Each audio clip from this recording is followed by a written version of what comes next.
공룡이라는 공통점을 가진 고성군과 화성시가 교류 협약을 맺었습니다. 이번 협약으로 1년 앞으로 다가온 공룡 엑스포에서 시너지 효과를 낼 것으로 기대됩니다.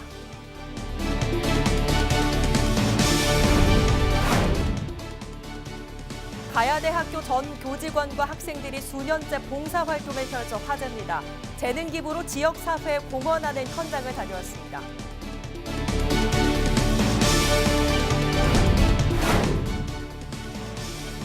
김경수 경남도지사가 드루킹 댓글 조작 혐의와 관련한 항소심 재판 참석으로 고 노무현 전 대통령의 10주기 추도식에 참석하지 못하게 된 심경을 밝혔습니다.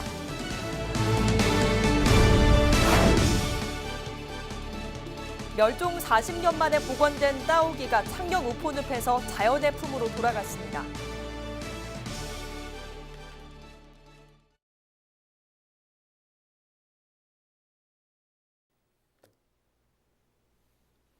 시청자 여러분 안녕하십니까? 헬로티비 뉴스 경남입니다. 고성군이 경기도의 중심 도시인 화성시와 자매 결연을 맺었습니다. 두 도시 모두 공룡알 화석과 공룡 발자국이 발견돼 공룡이라는 공통점을 갖고 있어 교류를 통한 시너지 효과가 기대됩니다. 표영민 기자의 보도입니다. 고성 당항포 관광단지입니다. 4년에 한 번 이곳은 신비한 공룡 세계로 변신합니다. 공룡 엑스포의 주무대로 지난 2016년 열린 엑스포에는 150만 명 이상이 찾았습니다. 공룡의 숨결이 느껴지는 당항포에서 특별한 만남이 마련됐습니다. 고성군과 경기도 화성시가 자매 결연을 맺고 자연과학과 문화예술 분야 등의 교류를 약속한 겁니다. 화성시는 공룡알 화석이 발견된 곳으로 고성과는 공룡도시라는 공통점을 가졌습니다. 화성의 공룡알, 공룡 화석 플러스 고성의 공룡 발자국을 통해서 공룡에 대한 하나로 문화 관광 상품화 발전뿐만 아니고 자연에 대한 애착, 문화 관광 산업을 함께 발전시킬 수 있는 좋은 기회가 될 것이라고 생각합니다. 공룡을 내세운 두 도시가 자매 결연으로 최고의 파트너가 되면서 공룡 엑스포에서도 시너지 효과를 낼 것으로 보입니다. 두 도시는 내년 공룡 엑스포 홍보와 관광객 유치를 위한 문화 교류를 활발히 벌이기로 했습니다. 내년 예산으로 이미 화성시는 학생들이 1박 2일 코스로 고성에 관광 올 수 있게끔 예산도 반영한다고 하니까 이런 협약식이 하나의 성과가 나타나는 것 같습니다. 2020년 고성 공룡 엑스포가 1년 앞으로 다가온 가운데 고성군은 화성시를 시작으로 본격적인 엑스포 분위기 조성에 열을 올리고 있습니다. 헬로티비 뉴스 표영민입니다. 이번엔 기분 좋은 소식을 전해드릴까 합니다. 자신이 가진 재능을 필요한 이들에게 대가 없이 나누는 걸 재능 기부라고 하죠. 김해에 있는 한 대학 교직원과 학생 전 구성원이 봉사 단원이 돼 수년째 재능 기부를 하고 있다고 합니다. 앞으로는 전공과 연계해 맞춤형 봉사로 더 넓혀간다는 계획이라고 하는데요. 그 현장 김수정 기자가 다녀왔습니다. 심폐소생술 강의가 진행 중인 실습 현장. 위험 징후부터 제세동기 사용법까지 체계적인 수업이 진행됩니다. 이미 간호학 정규 과목에서 배운 과정이지만 봉사활동을 위해 다시 꼼꼼히 학습하고 있습니다. 간호학과에서는 BLS 센터가 마련되어 있어서 심폐소생술 교육을 전문적으로 하고 있습니다. 그거를 통해서 지역사회 연계해서 일상생활에서도 응급조치를 적절히 취할 수 있도록 그런 교육을 시행하고 있기 때문에 봉사에 많은 도움이 될 거라고 생각합니다. 실제 간호학 전공은 노인을 위한 봉사활동에서 중요한 역할을 차지합니다. 학생들이 노인 요양병원이나 노인들이 많이 있는 시설에 방문했을 때 아주 기초적인 활력 징후를 체크하는 데 도움이 되고 일종의 재능 기부라고 생각합니다.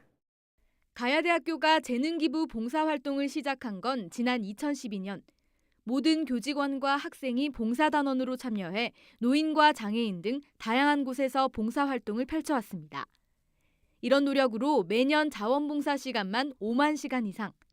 올해도 신입생 전원이 가야 나눔회에 참여하면서 기부를 다짐했습니다. 봉사를 하면서 지역사회에 저희가 도움이 된다라는 보람을 느낄 수 있을 것 같고 그분들도 저희를 통해서 소통하는 그런 느낌을 받을 거라고 생각합니다. 대학은 앞으로도 맞춤형 재능 기부와 지역 서포터즈 활동 등 봉사의 범위를 확대해 가겠다는 계획입니다. 우리 교수 학생들의 재능을 최대한 살릴 수 있는 그런 봉사에 치중을 할 것이고, 그리고 지속 가능할 수 있는 그런 이제 아이템들을 적극 찾아서 지역 사회에 기여하도록 계속 노력하겠습니다. 함께하는 봉사란 멀리 있지 않다는 진실을 한 대학교의 꾸준한 노력이 보여주고 있습니다. 헬로티비 뉴스 김수정입니다. 지난 3월 삼천포 지역 GGP 우회도로 건설 관련 책임을 두고 사천시와 고성 그린파워 사이에 큰 틀의 합의가 있었습니다. 명확한 부담 금액과 착공 시기, 노선 등 안건을 놓고 벌이는 2차 협상이 다음 주로 다가왔는데요. 지난 4년여간의 협의에 종지부를 찍을 수 있을지 다시 한번 지역사회 관심이 집중되고 있습니다. 박성철 기자의 보도입니다. 지난 3월 18일 첫 집회를 시작으로 2달 넘게 GGP 우회도로 설치를 촉구하고 있는 향촌동 발전협의회. 농번기를 맞아 주민들이 지쳐가고 있지만 시민들의 생명과 안전이 달린 문제인 만큼 GGP가 공기업으로서 사회적 약속과 책무를 다할 때까지 집회를 멈출 수 없다는 입장입니다.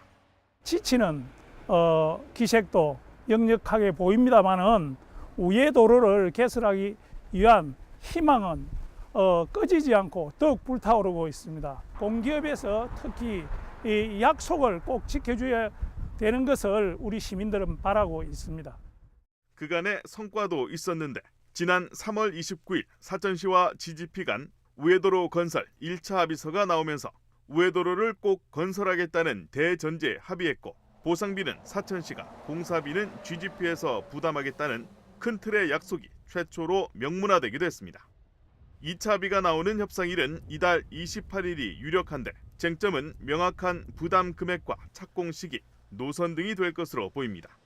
지역사회에서는 기관장들 간 담판이자 1차 협상 후 2달간 숨고르기를 한 만큼 진전된 합의문이 나올 수 있다는 기대감이 감지됩니다.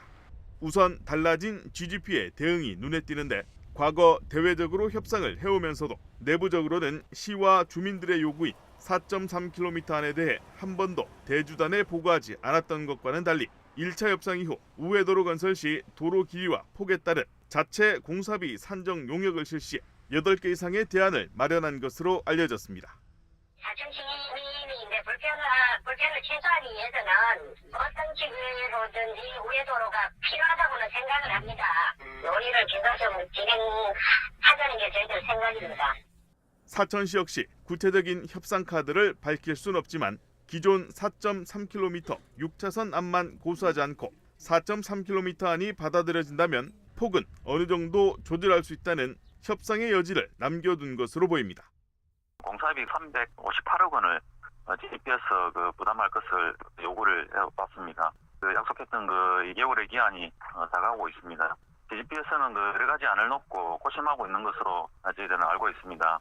발전소 신규 건설로 인한 사천 시민들의 고충을 충분히 고려하여 GGP에서 합리적인 금액을 제시할 것으로 그런 기대하고 있습니다. 여기에 지역 국회의원인 여상규, 재윤경 의원이 이 문제를 국회 차원에서 공론화하고 있고, 사천시 의회도 이달 15일 남동발전의 사업비 분담을 촉구하는 결의안을 채택해 정부 기관을 포함한 각 기관과 단체에 전달해 놓은 상황. 2차 협상을 지켜보는 눈이 더 크고 많아진 가운데 사천시와 GGP가 과거와는 다른 진전된 합의를 이끌어낼 수 있을지, 일주일 앞으로 다가온 협상 테이블로 지역사회 이목이 다시 한번 모아지고 있습니다. SCS 박승철입니다. 최근 온라인 상에서 물건을 무료로 나눠준다며 개인정보를 요청하는 사례가 늘고 있습니다.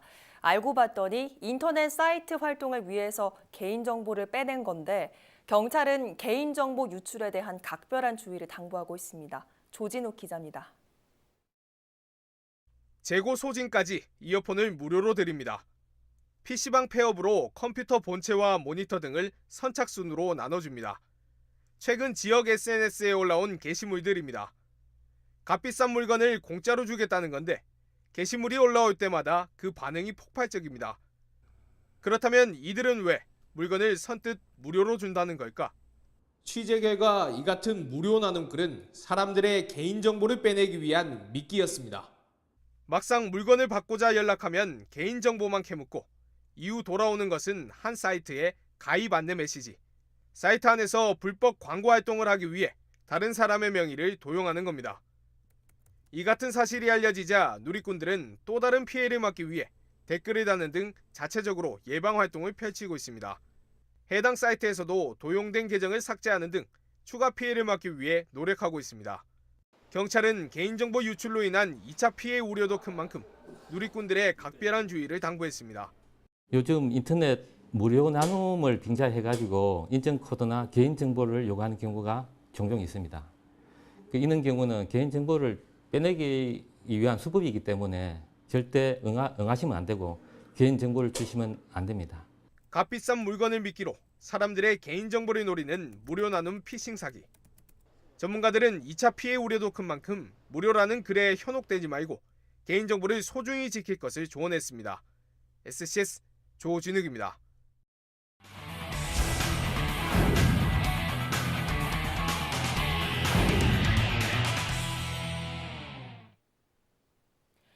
여격이 취객을 제대로 제압하지 못했다는 이른바 대림동 여격 논란이 일면서 공권력에 대한 주민들의 불신이 커지고 있습니다. 그런데 이번엔 대낮에 시위 현장을 지키던 경찰관이 주먹질을 당하는 사건이 발생했습니다. 공권력이 무너진 현장을 취재했습니다. 스마트폰 출동 김진재 기자입니다. 오피스텔 공사장입니다. 공사장 입구에서 오피스텔 건설을 반대하는 주민들이 시위를 벌입니다. 그런데 갑자기 공사 현장에서 한 남성이 걸어 나오더니 시위대 앞에 쳐놓은 구조물을 집어 던집니다. 옆에 있던 남성이 제지하자 멱살을 잡고 주먹으로 위협을 가한 뒤 바닥에 내동댕이 칩니다. 그런데 바닥에 쓰러진 사람은 다름 아닌 시위 현장을 지키던 경찰관입니다. 대낮에 경찰관이 시민에게 폭행을 당해 쓰러진 겁니다. 현장 안에서 어떤 남자분이 걸어 나오더니 갑자기 그 폴리스 라인을 주민들 향해서 내팽개친 거예요. 그러니까 내팽개치니까 그 옆에 서 계셨던 분이 막으려고 하자 그분을 갖다 밀어서 꽂아버린 거예요, 도로에다가. 근데 알고 보니까 그분이 서부 경찰이었던 거예요. 폭력을 행사한 사람은 공사장에 고용된 덤프트럭 기사로 밝혀졌습니다. 공사를 맡은 건설사는 시행사가 고용한 덤프트럭 기사가 공사장 진입을 방해받자 이 같은 행동을 했다며 사복을 입고 있어서 경찰인지는 몰랐다고 해명했습니다.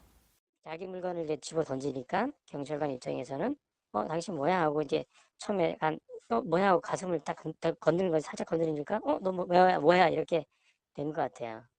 기사분은 전혀 몰랐고 그분도 이제 사복을 입고 있으니까 아마 정확히는 몰랐을 거예요. 문제는 이뿐만이 아닙니다. 경찰관과 멱살잡이를 하던 덤프트럭 기사는 주변의 만류로 실랑이가 끝나자 이번엔 주민들과 시비가 붙었습니다. 촬영을 하던 시민에게 욕설을 퍼붓고 급기야 몸싸움까지 벌여 주민 3명이 다쳐 병원에서 치료를 받은 것으로 전해졌습니다. 핸드폰을 뺏기지 않으려고 손을 막 꺾어주고 쫓아가면서 제가 허리를 삐끗해서 저도 또한 병원에 있고 그 제 옆에서 하고 계셨던 분은 제 핸드폰을 뺏으려고 하다가 어깨를 확 쳐버린 거예요, 그분을. 그래서 이 왼쪽 어깨를 많이 다치셨고 또 경찰은 일단 폭력을 행사한 덤프트럭 기사를 불러 조사를 벌였습니다. 경찰관 폭행 부분에 대해서는 추가 조사를 벌여 법적 조치를 취하겠다고 밝혔습니다. 백주 대낮에 발생한 경찰관 폭행 사건. 시민을 지켜야 할 공권력이 무너지고 있습니다. 헬로티비 뉴스 김진재입니다.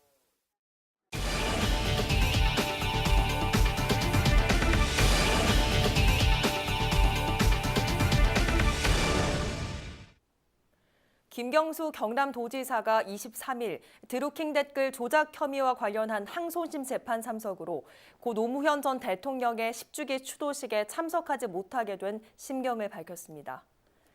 김 지사는 자신의 SNS에 이번 추도식을 탈상하는 날로 생각하고 준비해왔지만 서거 이후 처음으로 참석할 수 없는 상황이라 탈상을 다시 뒤로 미뤄야겠다고 했습니다. 그러면서 마음이 아프고 속이 상하지만 이것도 이겨내야 할 운명 같은 것이라고 덧붙였습니다. 또 자신 대신 전국에서 많은 분이 대통령님을 뵈러 올 것이니 아쉽지만 마음은 놓인다고 적었습니다. 마지막으로 재판이 진행 중이라 모든 것이 조심스럽다며 반드시 여러분과 함께 진실의 순간을 맞이하도록 최선을 다하겠다고 전했습니다. 고 노무현 전 대통령의 서거 10주기 추도식을 맞아 임시 주차장과 순환버스가 운영됩니다.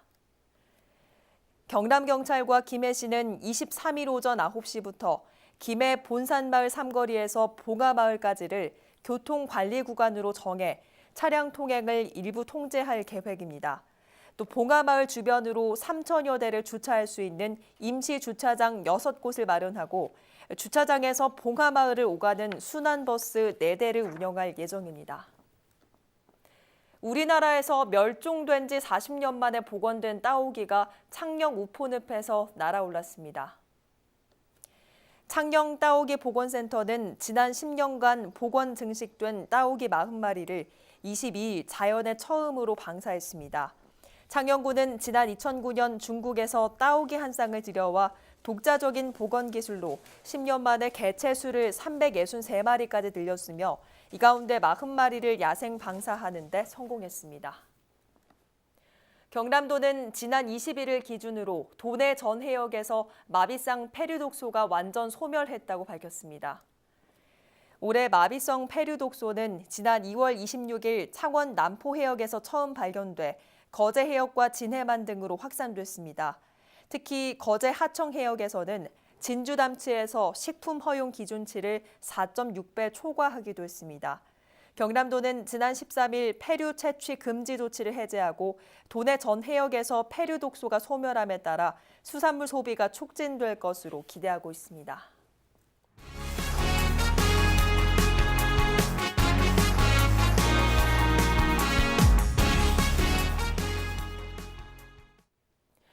늦은 밤 도심에서 외국인 노동자가 여성을 성폭행하려던 것을 목격한 가족이 피해자를 구하고 추격전 끝에 범인도 붙잡았습니다. 지난 15일 밤 10시쯤 창원 성산구의 한 아파트 인근 도로에서 인도 국적 외국인 노동자 31살 A씨가 지나가던 여성을 성폭행하려 했습니다. 이때 59살 하모 씨 가족이 비명을 듣고 A씨를 쫓아가 제압했고 경찰이 올 때까지 피해 여성을 보호했습니다. 창원 중부경찰서는 하 씨의 가족에게 표창과 신고 보상금을 수여하고 A씨를 간간 미수 혐의로 구속한 뒤 범행 동기를 조사하고 있습니다. 21일 11시 50분쯤 거제 장평동의 한 도로에서 만취 상태로 버스를 몰던 50대 운전기사 조모 씨가 앞차를 들이받아칩니다. 이 사고로 피해 차량에 타고 있던 대리운전 기사와 차 소유주 2명이 경상을 입고 병원으로 이송됐습니다. 다행히 버스에 타고 있던 승객 11명은 다치지 않았지만 버스를 갈아타는 불편을 겪었습니다. 거제경찰서는 조 씨가 저녁 식사를 하면서 소주 반병 정도를 마셨다고 진술했다며 사고 당시 면허 취소 수준인 혈중 알코올 농도 0.209% 상태였다고 밝혔습니다. 경찰은 조 씨를 형사 입건하고 정확한 사고 원인을 조사하고 있습니다. 양산의 한 아파트에서 폭발 사고가 발생했습니다. 22일 오후 1시 반쯤 양산 동면의 한 아파트 18층에서 폭발음과 함께 불이 나면서 출동한 소방에 의해 20여 분 만에 꺼졌습니다. 이 사고로 아파트 주민 59살 A씨가 화상을 입고 병원으로 이송됐으며 주민 10여 명이 대피했습니다.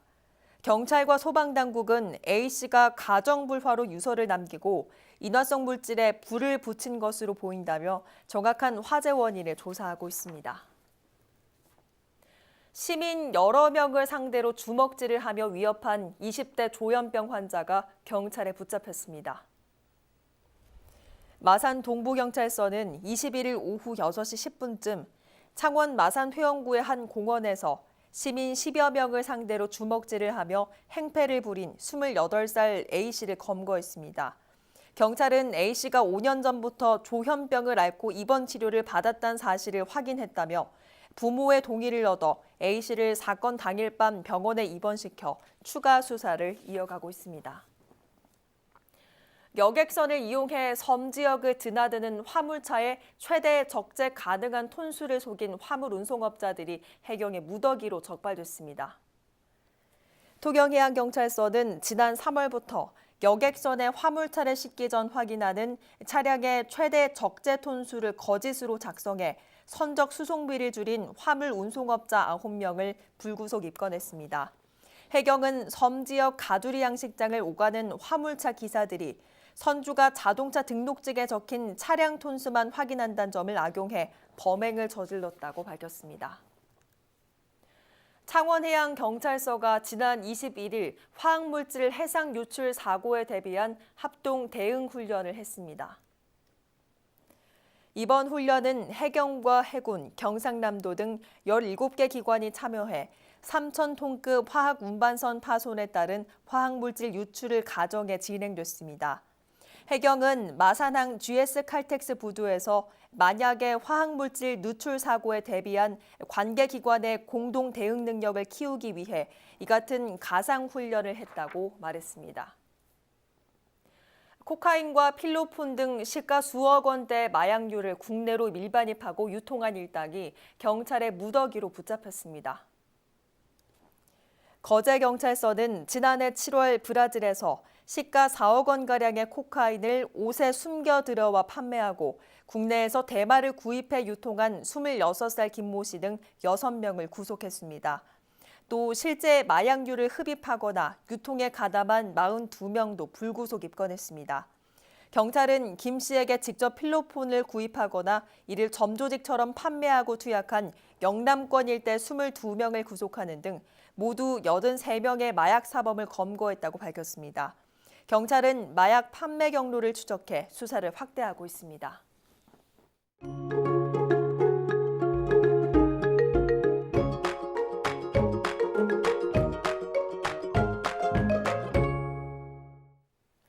이어서 날씨입니다. 주말까지 더위는 점점 더 심해지겠습니다.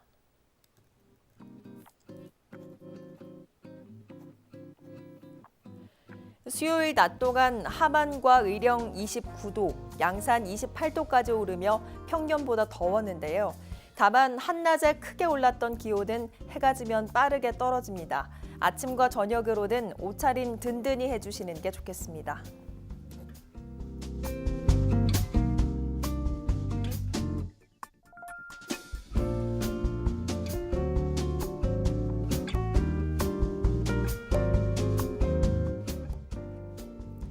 목요일부터는 더위 대비를 한층 더 단단히 해주셔야겠는데요. 한낮에는 30도를 웃도는 곳이 많겠습니다. 이번 더위는 다음 주 월요일에 비가 한 차례 내리면서 꺾일 전망입니다.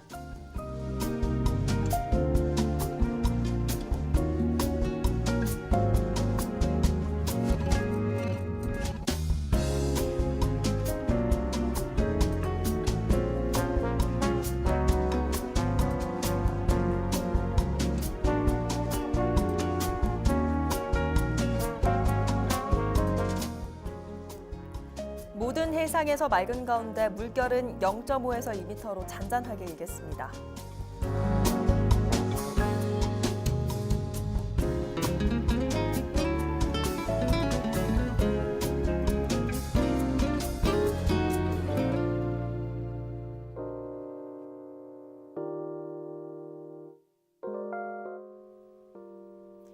볕이 강한 낮 시간에 야외 활동을 하신다면 주의가 필요한데요.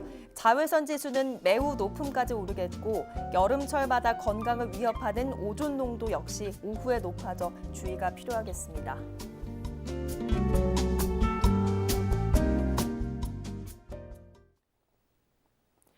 오늘 뉴스는 유튜브 채널 CJ 헬로 경남방송에서 다시 보실 수 있습니다.